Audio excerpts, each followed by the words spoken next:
And this is where Jackie Hooper comes in. Okay. Because she had been, she had been in a hospital herself, Yeah. and she was a member of MPA. I was very interested in the effect of the hospital and daycare. The day room was such a great place for meeting other patients and sharing their stories. And the whole atmosphere of the daycare and the hospital appealed to me, and the living arrangements were good too, where we shared. And we needed to share because all of us had been through a lot. So I got the idea of starting up an apartment block where other ex-mental patients could share, live in the same situation, and possibly have a lounge where they could share and have meals, maybe one meal. I think she had taken some of her concepts and talked to MPA about it. If I recall, I don't think they were interested in her kind of ideas. They were more of the group home. And so I went to MPA particularly to make friends and talk to people, and to talk to Lanny Beckman, the guy who'd started MPA, and tell him about my idea for an apartment block for mental patients. And he said, well, the National Housing Act had just passed the act and would lend money at a very low interest rate, mortgage money. So this was interesting to me. And so I talked to Lanny about it, and he said, well, I'm trying to start a place out in the country. And he was very interested in doing that. So he wasn't interested in my apartment block idea. And my psychiatrist, Dr. Peter Bunton, who is dead now, suggested I go to Coast Foundation. And I really didn't know much about Coast Foundation at that time. It was really just starting up. And at that time, mostly it was just driving people around in an old bus called Ruby, who took psychiatric boarding home people out for rides. And they had a drop-in center at a house on St. Catharines. And they had a bunch of members from psychiatric boarding homes. And so I went to Coast and talked to Peter Tomlinson, who was the research director and a very important guy in my life from then on. And then I remember when she did come over to us, to our drop-in center, it was her first visit there, and she goes, where is this Peter Tomlinson? I want to find him, you're your director. And so I ran into her, and she said, you're interested in housing, what kind of housing? I said, well, we're not really quite sure, Yeah. Independent housing, group homes, not sure how to fund it. Right. And she said, well, I have an idea, that is you put people in apartments and provide them some support with, a paraprofessional. Right. Kind of support if they need help. He was interested in an apartment block idea, and we talked it over, and we said, and I wanted it to be in the West End because that was a transient neighborhood, and people who were ex-patients might need ambulances and police cars sometimes. So we wanted a transient neighborhood where an ambulance and a police car wouldn't be out of place. So we established call it a committee. There was myself, there was Jackie, Vicki Morris, the young girl from the States, who she was quite interested in. So we sort of divided up our roles. I would go out and try and get the money and the land, figure out, how do you get a building? Yeah. Vicki said, well, I'll be your paraprofessional support person or look after some of that support. Right. And then Jackie was going to try and get some more political support, if I recall. She was going to get, work with some of the boarding home residents, sort of get them enthusiastic about it and that sort of thing, yeah. So we went out, the group of us went out and got the first project.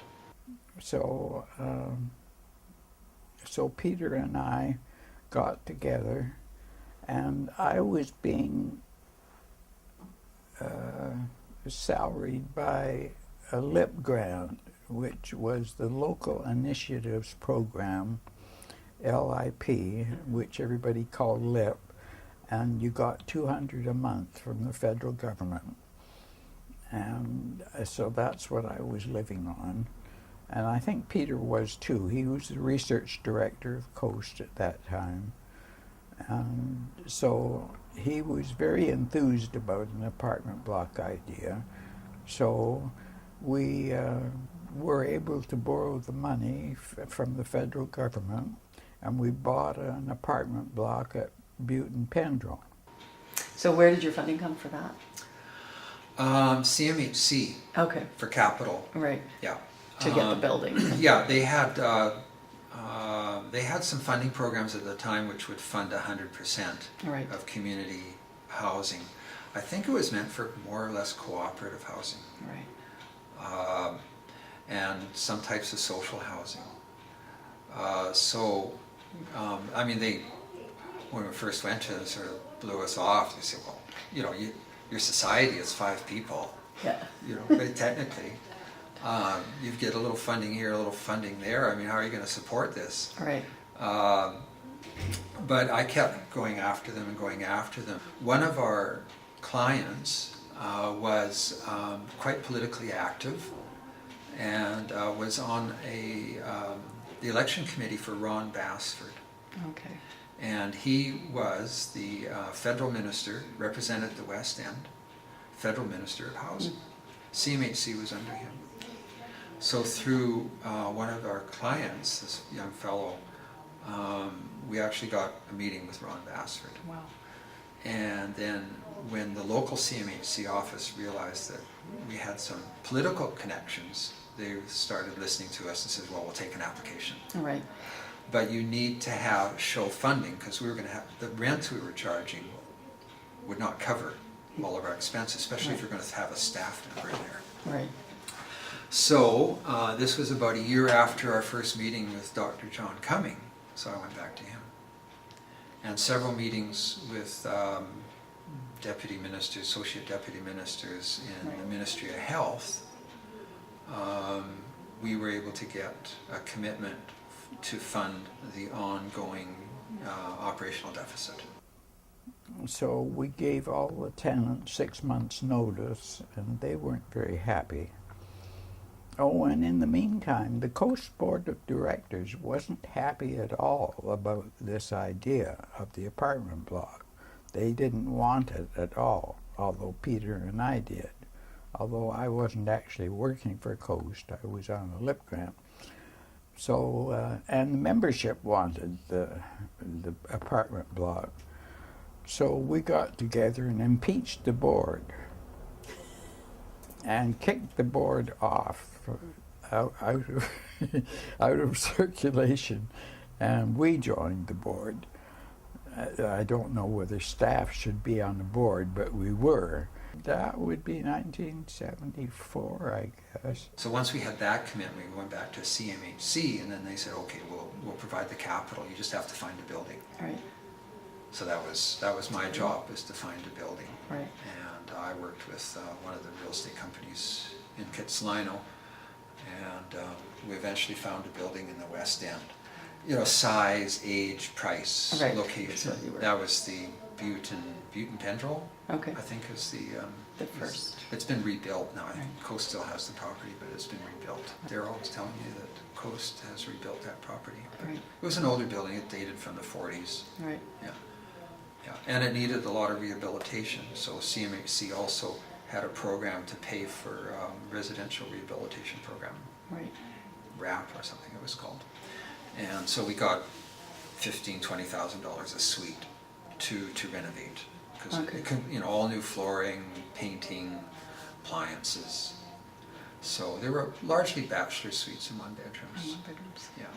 And That's then a I great think time. Jackie worked with a lot of the groups, the people coming in terms of, you know, selection and pairing up if there was going to be any you know, some of the one bedrooms, I think, had roommates and, Right. you know, that sort of thing. Yeah. So it was a very exciting time.